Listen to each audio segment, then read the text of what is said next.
How's it going, guys?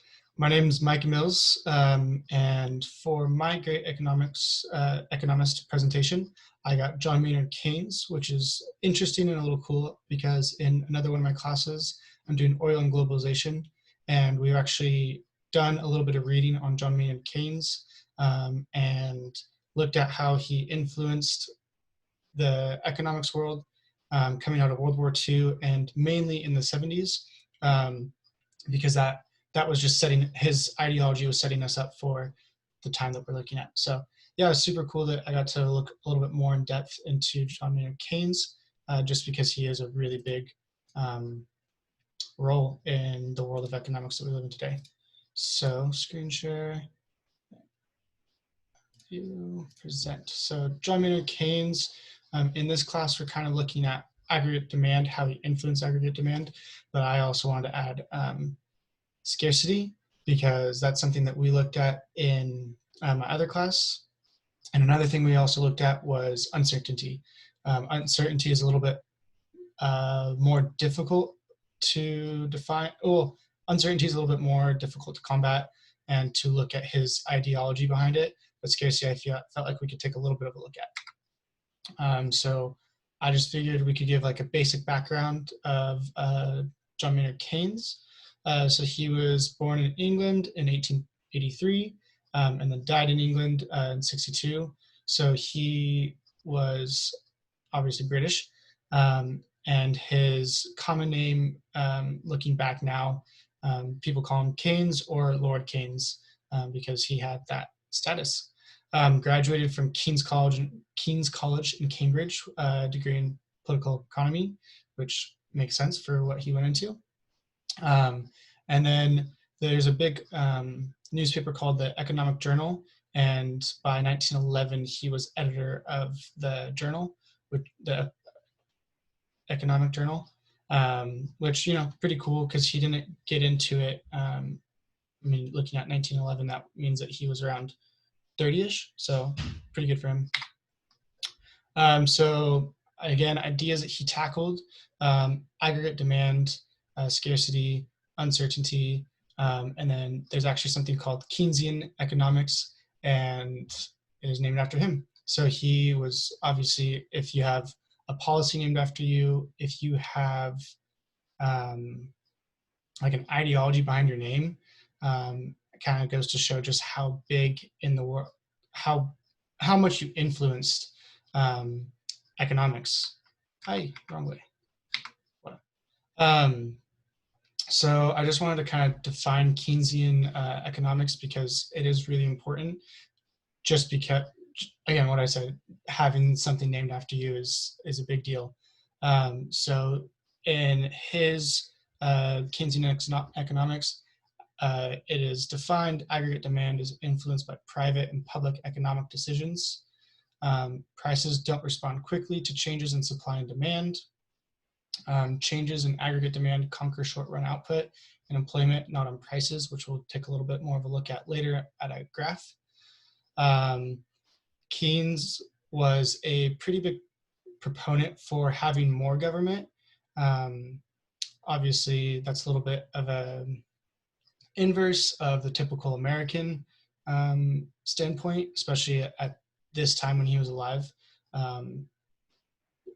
In America, it's always been pretty big in everything but economy as well, economics as well, as just less government, less regulation, freedom of spending, freedom of how people want to shop, freedom of how people want to make their own money.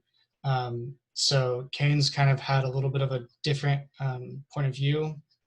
And then he also had the idea that demand creates its own supply, which other people, I think the guy's name is something with an S, I forget exactly what his name is, but he thought that supply created demand. So two different points of views, but yeah, we'll take a little bit more of a look.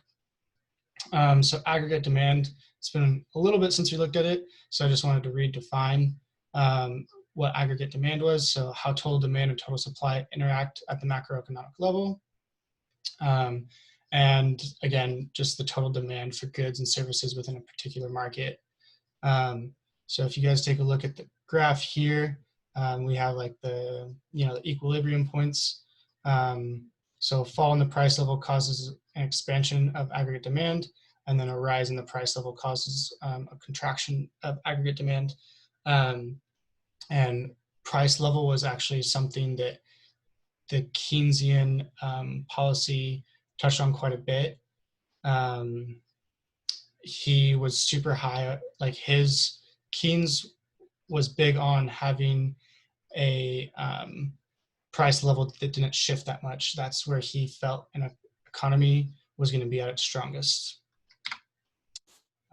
So aggregate demand, you have a couple different zones. You have a couple different ideologies here. So this is the supply curve right here, and then you have all these different intersection points of demand where people find the economy to be the best off, the strongest. So as you can tell, this is normally where people want to be, is intersecting the LRAS or close to it. That's where the more common today's common economy is. And then Keynesian zone is right here, as you can tell. So looking at this model, the equilibrium level of real gross domestic product, GDP, is below potential GDP. So it kind of shows that an economy is in a recession, unfortunately. And it also shows that cyclical unemployment is pretty high.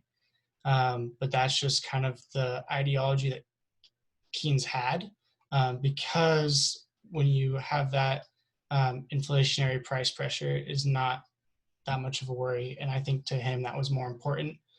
And I think you can also attribute some of his ideology to a post-war World War economy, because he was so World War I was in 1914, 1918, around there.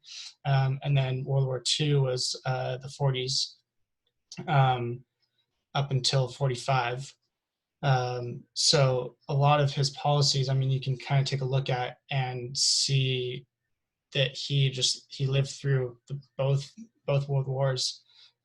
So I think that not having high inflation was super important to him, because that was something that was looked at by a lot of governments, was the inflation.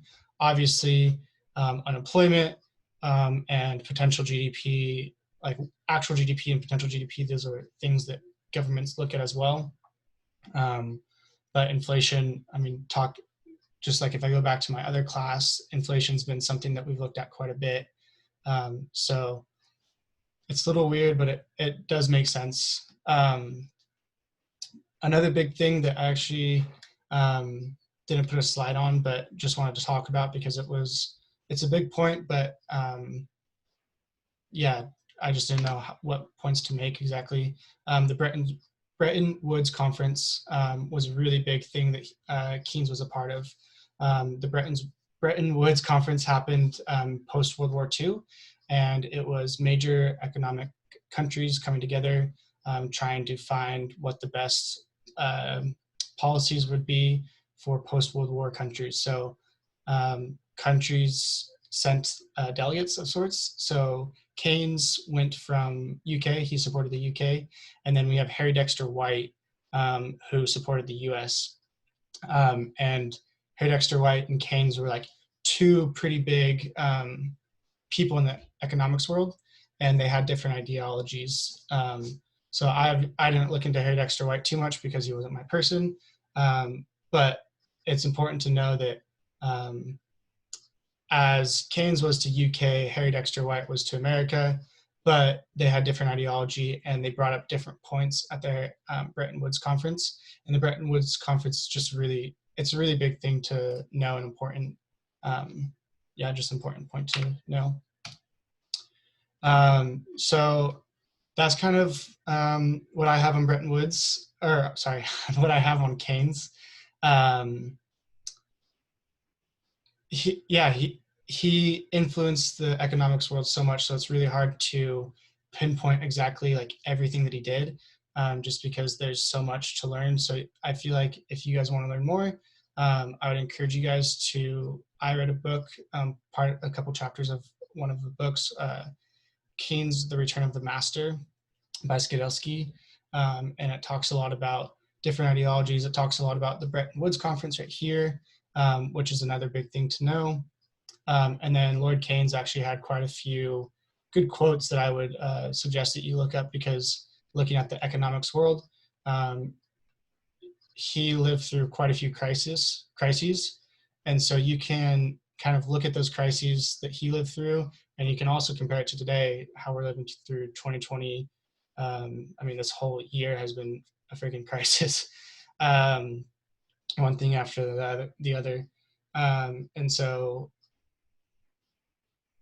looking at his quotes, I mean, I'm going to put up a quote right after this, but you can look at some of the stuff that policies that he put in, quotes that he put in place during crisis, and a time of crisis, and you can compare and contrast and see, should America be doing the same thing, using the same policies that he had? Can we learn from the past, etc. So one of my favorite quotes that I looked up was, the difficulty lies not so much in developing new ideas as in escaping from old ones. And I think this is very pertinent today, because we have a lot of ideologies, we have a lot of policies that I don't think many Americans are super pumped on. And so I think that there are new ideologies that need new ideas that should be developed, but I think that going back through and going with a fine-tooth comb through the policies that we already have and adjusting those, I think that would do a world of good for America, for the economy, and etc. So there's my works cited. Boom, stop share. So thank you guys for watching this video, if you guys are watching this video, and I hope you guys have a great day. Thank you.